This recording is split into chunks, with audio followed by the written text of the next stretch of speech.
কাছে তো বিয়ের আগে নেওয়া যায়। বিষয়টা বোঝার চেষ্টা করো শরীফ। সম্পর্কটা এই যে 5 বছর চলতেছে, মাত্র 5 বছর, আরো 2-4 বছর যাক। আমাকে তো বাড়ি থেকে চাপ আসতেছে বিয়ে দেওয়ার জন্য। আত্মীয় স্বজন পাড়া প্রতিবেশী বলে ধামড়ি মেয়ে, বয়স্ক ভাতা পাওয়ার সময় হয়ে গিয়েছে, বুড়ি হয়ে যাচ্ছে, দুম্মি, পাড়ার পর দিন নিচে বেড়ায়, বয়স্ক ভাতা দেয় না কেন, একে কি কেউ বয়স্ক ভাতা কাট করে দাও, এইগুলো বলতেছে। আহা, এলাকাবাসী আত্মীয় স্বজন সবাই তো অনেক কিছু বলবেই, সব কি কারণ নিলে চলবে? আমি আর কতকাল শুনবো? আর মাত্র 2-4 বছর শুনো, তাহলেই হবে। তুমি তোমার বাবাকে বলো বিয়ের কথা, যে তুমি সাহস করে বলতে হবে তো।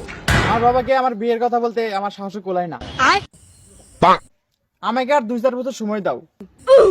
আমি তোমাকে সময় দিতে পারবো না, আমি তোমাকে সময় দিতে পারবো না শরীফ।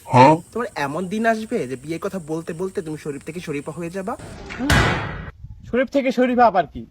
আর আমার অবস্থা যা আছে তাই থেকে যাবে। আমিও বয়স্ক ভাতের কার্ড পেয়ে যাবো, তুমিও শরীফা হয়ে যাবা। কাস্টিং লাগছে। আচ্ছা, তাহলে তো বিয়ে করে ফেললাম, পারবো না। আমি জানি না, 1 সপ্তাহের ভিতর যা করার করো, আমাকে শুক্রবার দেখতে আসবে, নয়তো সরি, আমি বিয়ে করে ফেলবো।